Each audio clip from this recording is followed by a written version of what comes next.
ಕರ್ನಾಟಕ ವಿಧಾನಸೌಧದಲ್ಲಿ ಕರ್ನಾಟಕ ಹಾಗೂ ತಮಿಳುನಾಡಿನ ಮುಖ್ಯಮಂತ್ರಿಗಳು ಇಬ್ಬರೂ ಕುಳಿತು ಕಾವೇರಿ ನೀರಿನ ವಿಚಾರಕ್ಕೆ ಸಂಬಂಧಪಟ್ಟಂತೆ ಮೇಕೆದಾಟು ಯೋಜನೆಯನ್ನ ಕಾರ್ಯಗತಗೊಳಿಸೋದಕ್ಕೆ ಸಂಬಂಧಪಟ್ಟಂತೆ ಚರ್ಚೆ ನಡೆಸಬೇಕು ಅನ್ನುವ ಉದ್ದೇಶದೊಂದಿಗೆ ಉಭಯ ಮುಖ್ಯಮಂತ್ರಿಗಳ ನಡುವೆ ಪತ್ರ ವ್ಯವಹಾರವೂ ನಡೆದಿತ್ತು. ಇಲ್ಲಿಂದ ಪತ್ರವನ್ನು ಅವರಿಗೆ ಬರೆದ್ರು, ಅವರು ಕರ್ನಾಟಕದ ಮುಖ್ಯಮಂತ್ರಿಯವರಿಗೆ ಪತ್ರ ಬರೆದ್ರು. ಇಬ್ಬರೂ ಕೂಡ ಮೀಟಿಂಗ್ ಒಪ್ಪಿಗೆಯನ್ನು ಸೂಚಿಸಿದ್ರು. ಆದರೆ ಈಗ ಸಿಎಂ ಶಿವಕುಮಾರ್ ಅವರು ಹೇಳ್ತಾ ಇದ್ದಾರೆ, ಬೇಡ, ನೀವು ನಾಡಿದ್ದು ಬರೋದು ಬೇಡ, ಮುಂದೂಡಿಕೆ ಮಾಡ್ಕೊಳ್ಳೋಣ ಅದನ್ನ. ಕಾವೇರಿ ನೀರಿಗಾಗಿ ಸಿಎಂ ಶಿವಕುಮಾರ್ ಅವರು ವಿಶ್ವಾಸದ ಸೂತ್ರವನ್ನ ಈಗ ಹೆಣಿತಾ ಇದ್ದಾರೆ. ವಿಶ್ವಾಸ ಮುಖ್ಯ.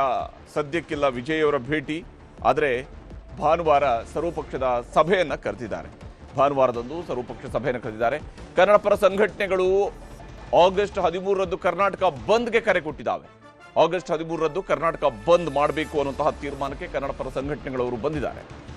ಆದರೆ ಶಿವಕುಮಾರ್ ಅವರು ಕನ್ನಡ ಪರ ಸಂಘಟನೆಗಳವರಿಗೆ ಕೇಳ್ಕೊಂಡಿದ್ದಾರೆ, ದಯವಿಟ್ಟು ನೀವು ಬಂದ್ ಮಾಡಬೇಡಿ, ಕರ್ನಾಟಕದ ಅಣೆಕಟ್ಟುಗಳಿಂದ ನಾವು ನೀರು ಹರಿಸೋದೂ ಇಲ್ಲ, ಹಾಗೇನೆ ಸೌಹಾರ್ದಯುತವಾಗಿ ಈ ವಿಚಾರವನ್ನು ನಾವು ಬಗೆಹರಿಸ್ಕೊಳ್ತೀವಿ.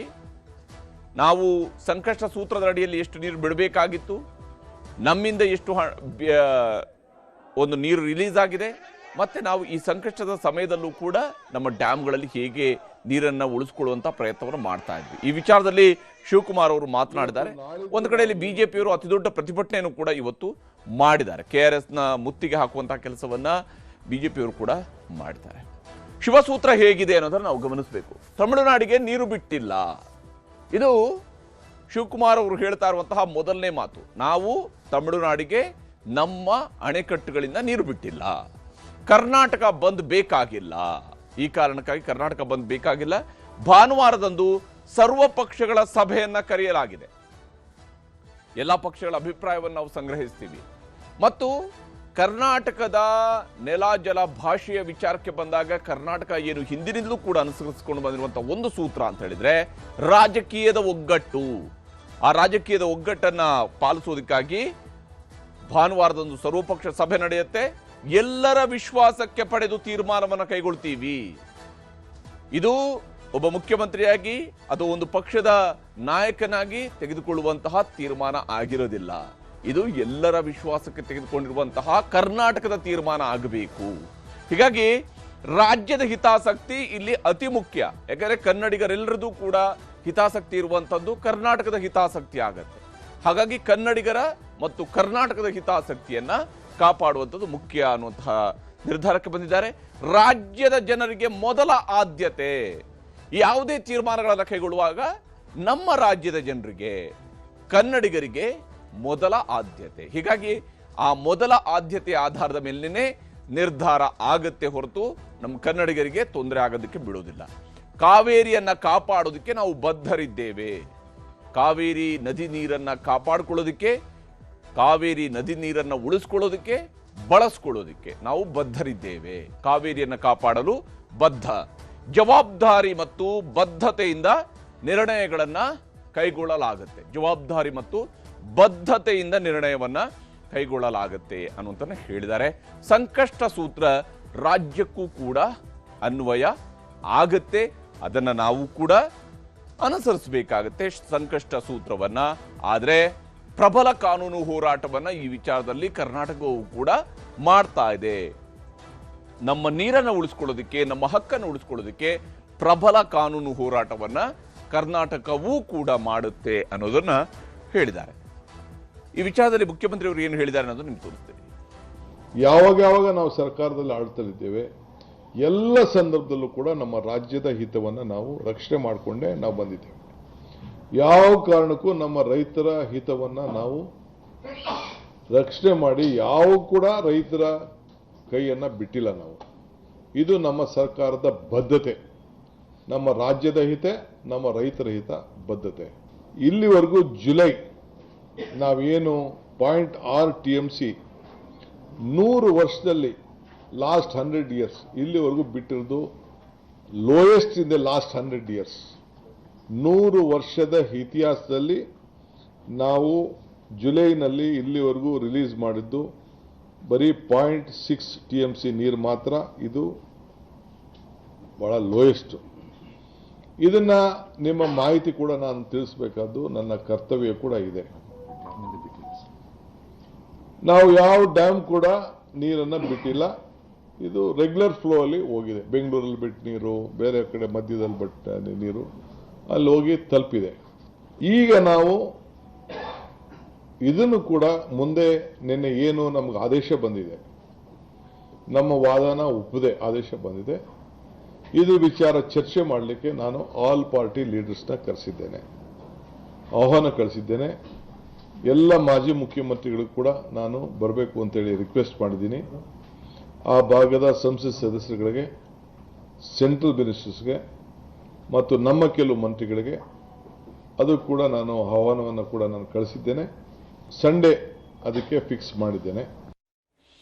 ಹೀಗೆ ಮುಖ್ಯಮಂತ್ರಿಯವರು ಅತ್ಯಂತ ಸ್ಪಷ್ಟವಾಗಿ ಹೇಳ್ತಾ ಇದ್ದಾರೆ, 100 ವರ್ಷಗಳ ಇತಿಹಾಸದಲ್ಲಿ ಅತ್ಯಂತ ಕಡಿಮೆ ನೀರನ್ನ ಜೂನ್ ಜುಲೈ ತಿಂಗಳಲ್ಲಿ ಹರಿಸಿರುವಂಥದ್ದು ಇದೇ ವರ್ಷ ಅಂತ ಹೇಳಿದ್ದಾರೆ. ಅಷ್ಟರ ಮಟ್ಟಿಗೆ ನಾವು ಕರ್ನಾಟಕದ ಹಿತಾಸಕ್ತಿಯನ್ನು ಕಾಪಾಡ್ತಾ ಇದ್ದೀವಿ ಅಂತೇಳಿ.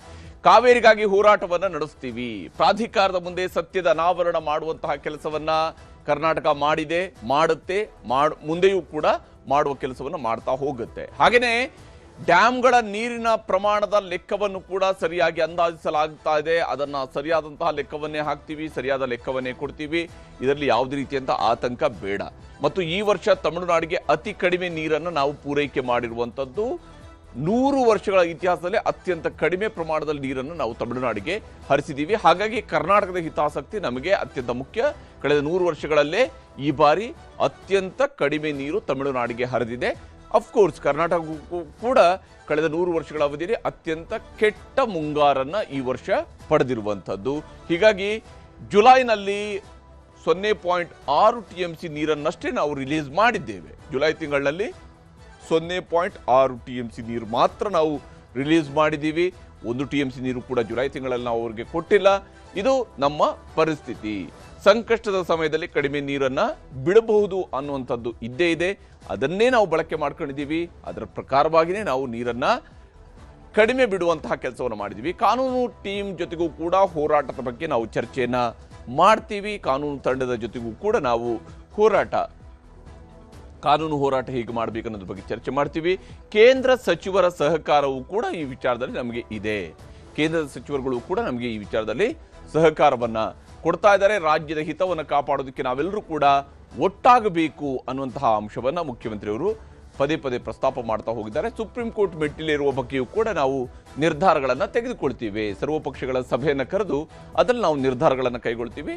ಹೇಗೆ ಮುಂದುವರಿಬೇಕು ಅನ್ನೋದ್ರ ಬಗ್ಗೆ ಅನ್ನೋದನ್ನ ಮುಖ್ಯಮಂತ್ರಿಯವರು ಹೇಳಿದ್ದಾರೆ. ಯಾರು ಮುಚ್ಚಿಡಕ್ಕಂತೂ ಆಗಲ್ಲ.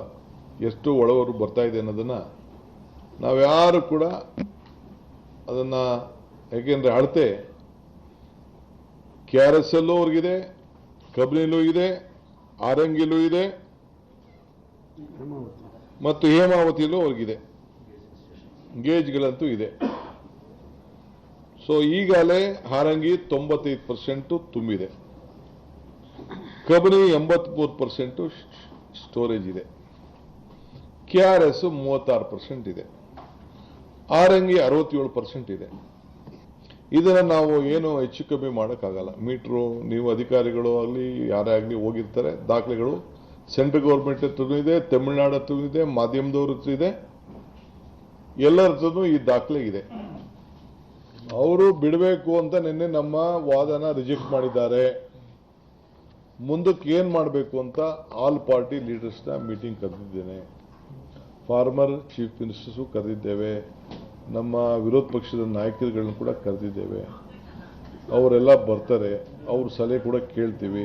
ಲೀಗಲ್ ಟೀಮ್ ಹೇಳಿದ್ದೇವೆ. ಹಿಂದೆ ಇಂಥ ಸಂದರ್ಭದಲ್ಲಿ ಏನೇನು ಆಗಿದೆ ಅನ್ನೋದು ಕೂಡ ಅವರು ಕೂಡ ಎಕ್ಸಾಮಿನ್ ಮಾಡಕ್ಕೆ ಹೇಳಿದ್ದೇನೆ. ಅದಾದ ಮೇಲೆ ಏನು ಮಾಡಬೇಕು ಅನ್ನೋ ತೀರ್ಮಾನವನ್ನು ಮಾಡ್ತೀವಿ. ಹೀಗೆ ಮುಖ್ಯಮಂತ್ರಿಗಳು ತಮ್ಮ ತೀರ್ಮಾನವನ್ನು ಹೇಳಿದರೆ, ಮತ್ತೊಂದು ಕಡೆಯಲ್ಲಿ ಪ್ರತಿಪಕ್ಷ ನಾಯಕರು ಮತ್ತು ಕೇಂದ್ರ ಸಚಿವರ ಪ್ರತಿಪಕ್ಷ ನಾಯಕರಾಗಿರುವಂತಹ ಅಶೋಕ್ ಹಾಗೆಯೇ ಕೇಂದ್ರ ಸಚಿವರಾಗಿರುವಂತಹ ಕುಮಾರಸ್ವಾಮಿ ಅವರು ಕೂಡ ಮಾತನಾಡಿದ್ದಾರೆ. ಮಂಗಳವಾರ ನೀರು ಬಿಡಕ್ಕೆ ಆಗ್ಲೇ ಆರ್ಡರ್ ಕೊಟ್ಬಿಟ್ಟಿದ್ದಾರೆ. ನಿಮ್ಮನ್ನು ಕರೆಯುವಂತ ಅವಶ್ಯಕತೆ ಏನಿತ್ತು ಅಂತ? ಅವಶ್ಯಕತೆನೇ ಇಲ್ಲ, ಸುಮ್ಮನೆ ನಾಟಕ.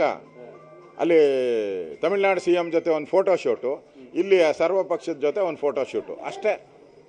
DK ಶಿವಕುಮಾರ್ ಗೊತ್ತಲ್ಲ, ಮ್ಯಾನೇಜ್ಮೆಂಟ್ ಮಾಡ್ತಾವ್ರೆ. ಇವತ್ತು ಏನ್ ನಮ್ಮ ಪರಿಸ್ಥಿತಿ ಇದೆ, ತಮಿಳುನಾಡಿನಲ್ಲಿ ಏನಿದೆ ಪರಿಸ್ಥಿತಿ, ಒಂದು ಡೆಲಿಗೇಷನ್ ಕಳಿಸಿ, ನಿಯೋಗ ಹೋಗಿ ನಿಮ್ಮ ಇಂಜಿನಿಯರ್ಗಳನ್ನ ಕಳಿಸಿ, 2-3 ತಮಿಳುನಾಡು, ಕರ್ನಾಟಕ, ಅಲ್ಲಿ ವಾಟರ್ ಮ್ಯಾನೇಜ್ಮೆಂಟ್ ಅಥಾರಿಟಿ ಅವರು ಏನಿದ್ದೀರಿ ಇಂಜಿನಿಯರ್ಸು 3 ಜನ ಹೋಗಿ ಕರ್ನಾಟಕ ಜಲಾಶಯನೂ ನೋಡಿ, ಅಲ್ಲೂ ನೋಡಿ, ಅದರ ಮೇಲೆ ತೀರ್ಮಾನ ತಗೊಳ್ಳಿ ಅನ್ನೋದನ್ನ ಇಮಿಡಿಯೇಟ್ ಆಗಿ ಹೇಳ್ಬೇಕು ಮತ್ತೆ ಸರ್ಕಾರ. ಹೀಗೆ ಯಾವ್ಯಾವ ಸ್ವರೂಪದಲ್ಲಿ ನಾವು ಮುಂದಿನ ಹೆಜ್ಜೆ ಇಡಬೇಕು ಅನ್ನೋದ್ರ ಬಗ್ಗೆ ಪ್ರತಿಪಕ್ಷದವರು ಕೂಡ ಹೇಳ್ತಾ ಇದ್ದಾರೆ. ಹಾಗೆಯೇ ಇಲ್ಲಿ ವಿಜಯ್ ಜೊತೆಗಿನ ಸಭೆನ ಈಗ ಮುಂದೂಡಿಕೆ ಮಾಡುವಂಥ ತೀರ್ಮಾನಕ್ಕೆ ಮುಖ್ಯಮಂತ್ರಿಯವರು ಬಂದಿದ್ದಾರೆ. ಪ್ರತಿಪಕ್ಷ ನಾಯಕರು ಹೇಳ್ತಾ ಇದ್ದಾರಲ್ಲ, ಫೋಟೋಶೂಟು ಮ್ಯಾನೇಜ್ಮೆಂಟು ಅಂತ ಹೇಳ್ತಿದ್ರಲ್ಲ, ಆದರೆ ಆ ಫೋಟೋಶೂಟು ಮ್ಯಾನೇಜ್ಮೆಂಟು ಇವುಗಳು ಆಗ್ತಾ ಇಲ್ಲ. ಇವಾಗ ರಾಜ್ಯಕ್ಕೆ ತಮಿಳುನಾಡಿನ ಮುಖ್ಯಮಂತ್ರಿಯವರು ಬರೋದಕ್ಕೆ ಒಪ್ಕೊಂಡಿದ್ರು, ಬೆಂಗಳೂರಿಗೆ CM ವಿಜಯ್ ಅವರು ಭೇಟಿ ಕೊಡೋದಕ್ಕೆ ತೀರ್ಮಾನಿಸಿದ್ರು. ಆದರೆ ಈಗ ಅದನ್ನು ಮುಂದೂಡಿಕೆ ಮಾಡಲಾಗಿದೆ. ಸದ್ಯದ ಪರಿಸ್ಥಿತಿಯಲ್ಲಿ ಬೇಡ, ಯಾಕಂದರೆ ಎರಡೂ ರಾಜ್ಯಗಳಲ್ಲೂ ಕೂಡ ಕಾವೇರಿ ನೀರಿನ ವಿಚಾರದಲ್ಲಿ ಬಹಳ ದೊಡ್ಡದಾದಂತಹ ಒಂದು ಜನಾಭಿಪ್ರಾಯ ರೂಪುಗೊಳ್ತಾ ಇದೆ. ಸಂಕಷ್ಟದ ಸಮಯ ಇದೆ.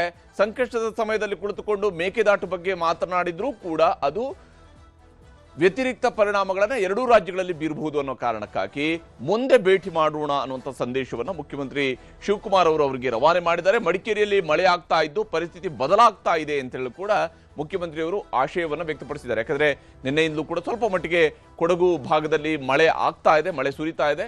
ಇದರ ಲಾಭ ಸಹಜವಾಗಿಯೇ ಕರ್ನಾಟಕಕ್ಕೆ ಆಗಲೇಬೇಕು, ಹಾಗೆ ಆಗುತ್ತೆ ಅನ್ನೋಂಥ ವಿಶ್ವಾಸ ಇದೆ. ಮಳೆ ನೀರಿನ ಪ್ರಮಾಣ ನೋಡಿಕೊಂಡು ಮುಂದೆ ನಾವು ನಿರ್ಧಾರಗಳನ್ನು ಕೈಗೊಳ್ಬೋದು.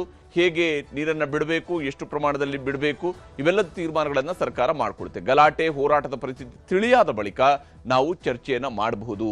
ಯಾಕೆಂದರೆ ಒಂದು ಕಡೆಯಲ್ಲಿ ಕರ್ನಾಟಕ ಬಂದ್ಗೆ ಕರೆ ಕೊಟ್ಟಿದ್ದಾರೆ. ಇಂಥ ಸಂದರ್ಭದಲ್ಲಿ ತಮಿಳುನಾಡಿನ ಮುಖ್ಯಮಂತ್ರಿ ಕರ್ನಾಟಕಕ್ಕೆ ಬಂದಾಗ ಯಾವ ಸ್ವರೂಪದಲ್ಲೂ ಕೂಡ ಹೋರಾಟಗಳು ನಡೀಬಹುದು. ಇದೇ ಕಾರಣಕ್ಕಾಗಿ ಅಂಥದ್ದು ಯಾವುದೇ ಅಹಿತಕರವಾದಂಥ ಘಟನೆಗಳು ನಡೀಬಾರ್ದು. ತಿಳಿಯಾದಂತಹ ವಾತಾವರಣ ಇದ್ದಾಗ ಇಂತಹ ವಿಚಾರಗಳಲ್ಲಿ ಚರ್ಚೆ ನಡೆಸೋದು ಕೂಡ ಸುಲಭ ಆಗುತ್ತೆ. ಬಹುಶಃ ಆ ನಿರ್ಧಾರಕ್ಕೆ ಈಗ ಮುಖ್ಯಮಂತ್ರಿಗಳು ಕೂಡ ಬಂದಿದ್ದಾರೆ.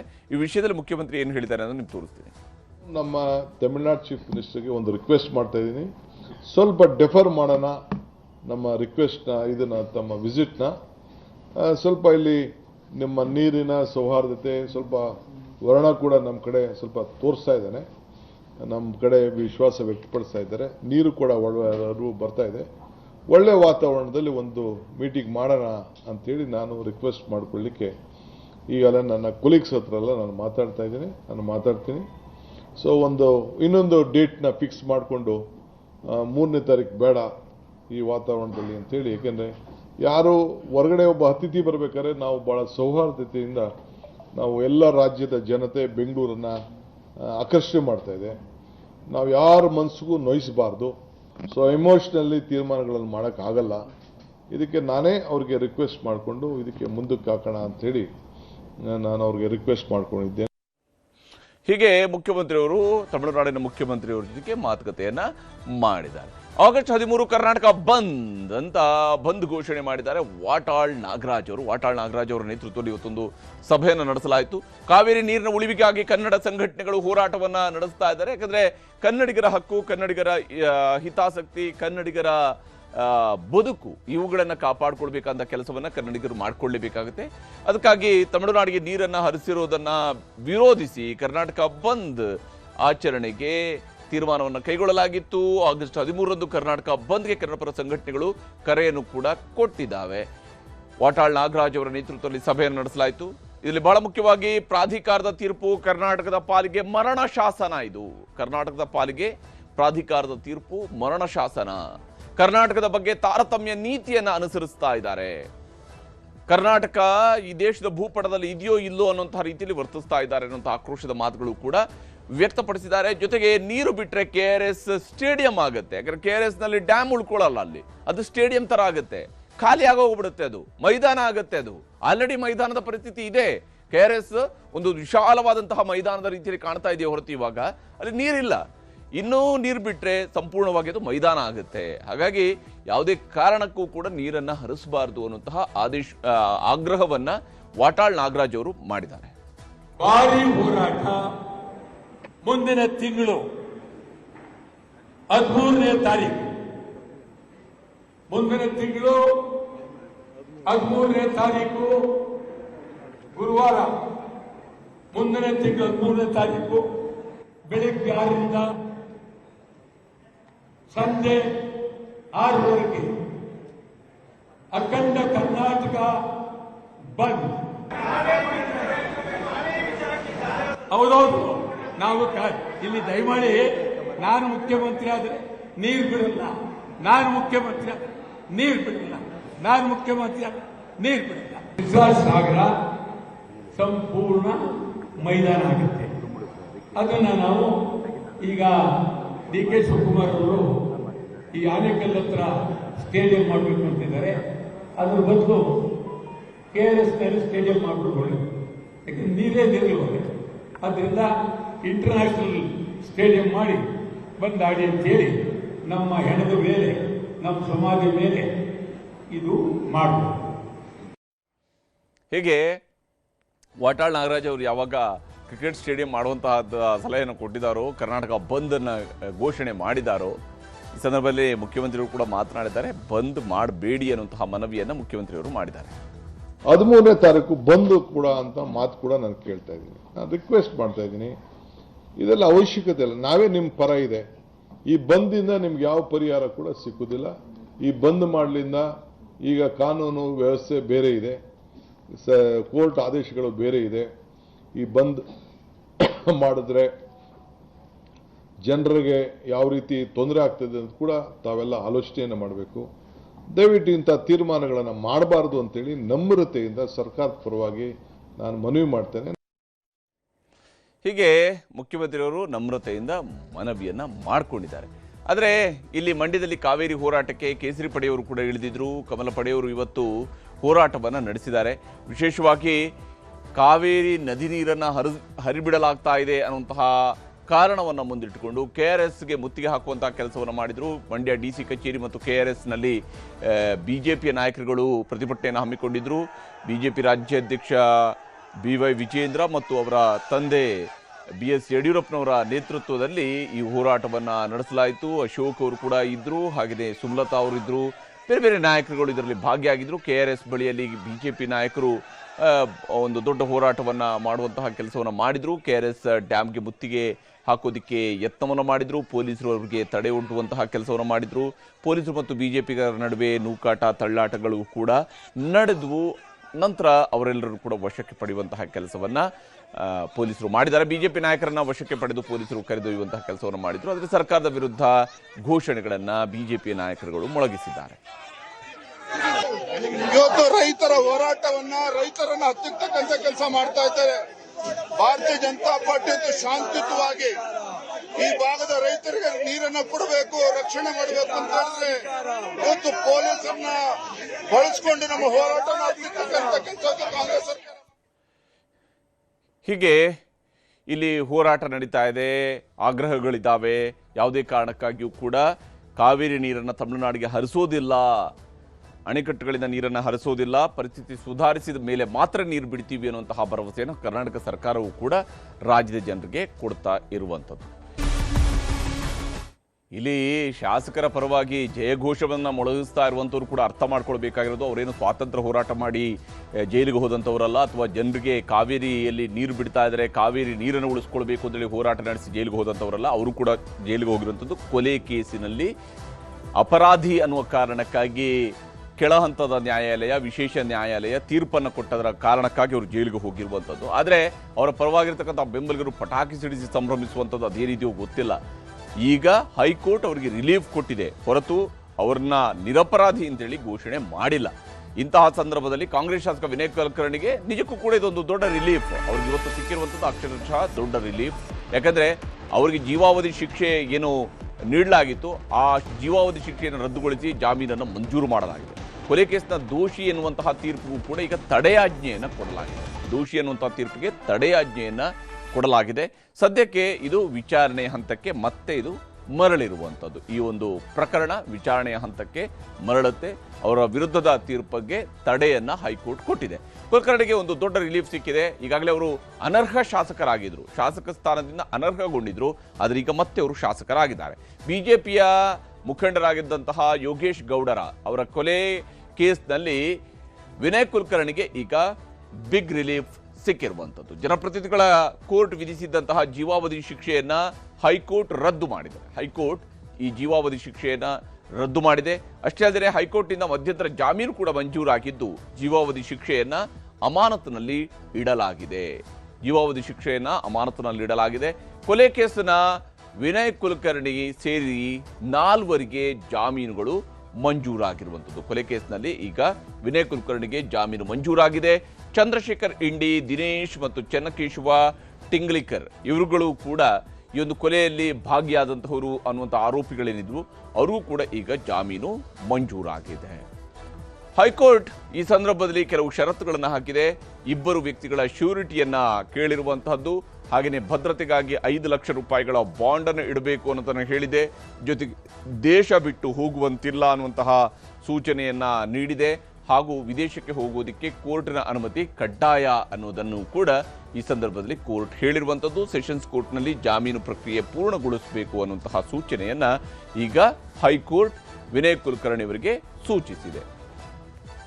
ಆದರೆ ಯಾವಾಗ ಈ ಒಂದು ತೀರ್ಪು ಬಂತು, ಸಹಜವಾಗಿಯೇ ವ್ಯಕ್ತಿಯಾಗಿ ಅವರಿಗೆ ಖುಷಿಯಾಗುವಂಥದ್ದು ಸಹಜ. ಯಾಕಂದರೆ ಜಾಮೀನು ಸಿಕ್ಕ ತಕ್ಷಣವೇ ಈ ಮಾಹಿತಿ ಸಿಗ್ತಾ ಇದ್ದಂತೆ ವಿನಯ್ ಕುಲಕರ್ಣಿ ಅವರು ಫುಲ್ ಖುಷಿಯಾಗಿದ್ದಾರೆ ಮತ್ತು ಸಹ ಕೈದಿಗಳ ಜೊತೆಗೆ ಖುಷಿಯನ್ನು ಹಂಚಿಕೊಂಡಿದ್ದಾರೆ. ಶಾಸಕ ವಿನಯ್ ಕುಲಕರ್ಣಿ ಈ ಪ್ರಕರಣದಲ್ಲಿ ತನಗೆ ಜಾಮೀನು ಸಿಗ್ತಾ ಇದ್ದಂತೆ ಶಾಸಕ ಸ್ಥಾನಕ್ಕೆ ಅವರು ಮತ್ತೆ ಜೀವವನ್ನು ಪಡ್ಕೊಂಡಿದ್ದಾರೆ. ವಿನಯ್ ಕುಲಕರ್ಣಿ ಅವರು ಈಗ ಮತ್ತೆ ಶಾಸಕರಾಗಿದ್ದಾರೆ. ಯಾವಾಗ ಅವ್ರಿಗೆ ಜೀವಾವಧಿ ಶಿಕ್ಷೆ ಪ್ರಕಟ ಆಯಿತು ಆ ತಕ್ಷಣಕ್ಕೆ ಅವರು ಶಾಸಕ ಸ್ಥಾನದಿಂದ ಅನರ್ಹಗೊಂಡಿದ್ರು. ಈಗ ಧಾರವಾಡದಲ್ಲಿ ಇವತ್ತು ಅವರ ಅಭಿಮಾನಿಗಳು ಸಂಭ್ರಮಾಚರಣೆಯನ್ನು ಕೂಡ ಮಾಡಿದ್ದಾರೆ ಹಾಗೂ ಪಟಾಕಿ ಸಿಡಿಸಿ ಅಭಿಮಾನಿಗಳು ವಿಜಯೋತ್ಸವವನ್ನು ಆಚರಿಸಿದ್ದಾರೆ. ನೋಡಿ, ಒಂದು ಕೊಲೆ ಕೇಸ್ನಲ್ಲಿ ಆರೋಪಿಯಾಗಿ ಅಪರಾಧಿ ಅನ್ನೋ ಕಾರಣಕ್ಕಾಗಿ ಜೈಲು ಸೇರಿರತಕ್ಕಂತಹ ವ್ಯಕ್ತಿಯ ಪರವಾಗಿ ಪಟಾಕಿ ಸಿಡಿಸಿ ಸಂಭ್ರಮಾಚರಣೆಯನ್ನು ಮಾಡಿದ್ದಾರೆ. ಅಭಿಮಾನ ಈ ಸ್ವರೂಪದಲ್ಲಿ ವ್ಯಕ್ತವಾಗಿದ್ದಾವೆ.